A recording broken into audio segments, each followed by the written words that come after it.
in the last July and August is to bring together about 275 academics, young people, youth groups, academics from other parts of the world, industry leaders, and so on. And we spent 2 weekends, that's 6 days, from morning until night, working on what we call the University of Guyana Blueprint. And this document is envisioning a university at 2040, so 20 years from now. And so I'm really delighted to be able to start doing is implementing that blueprint. That was newly appointed Vice-Chancellor of the University of Guyana, Dr. Paloma Mohammed-Martin, in a Zoom interview with Nightly News on Thursday.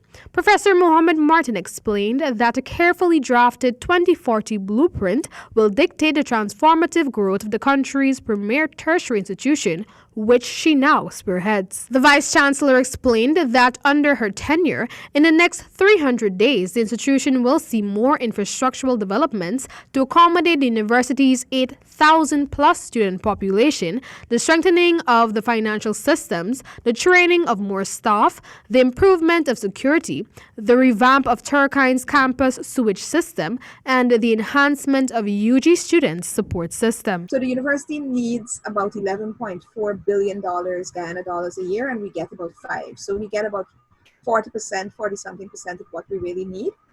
And so the funding model for the university has to change in order to deal with all these infrastructural problems with staff retainance, staff training, and for dealing with the kinds of things that students need. So we need a robust student support system. So that's welfare, that's counseling, that is job placements, that's internships.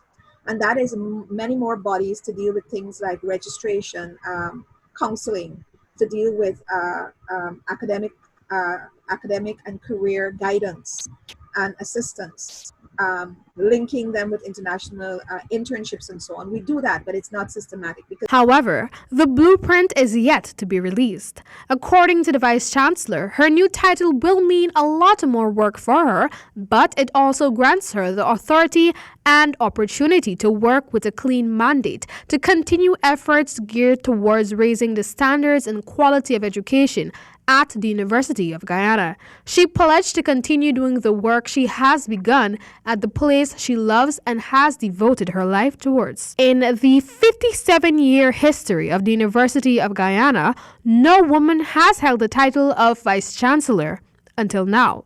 Professor Paloma Mohammed-Martin stated that her recent appointment is a win for women, citing that a transparent and robust electoral process gave weight to her accomplishment. The Vice-Chancellor expressed that the massive wave of support she has received has oftentimes brought her to tears. She encouraged females to follow in her footsteps to continue to make their education and elevation paramount so that they may have the opportunity to effect changes at the university. I think a lot about what it means to younger women, other women. It really says that you can do this, and that door is open, that ceiling is shattered, it's never going to be closed again. Doesn't matter what anybody tries to do. It is just open. And now any person aspiring who will work hard, who will have the nation and the university's interest at heart, who will study, who will bring people and forces together for a higher good, has an opportunity to do that. And I think that is something that is truly amazing. Professor Mohammed-Martin stated that she is a Vice-Chancellor for all and urged men to push themselves to continue their academic growth. Dr. Paloma has served as the chair of the Transitional Management Committee, which ran the university for the last 12 months. She also functioned in the capacity as the Deputy Vice-Chancellor PACE, Philanthropy, Alumni, and Civic Engagement, Dean of the Faculty of Social Sciences, the first director of the Center for Communication Studies, and the chair of the university's 50th Anniversary Committee for the last 13 years.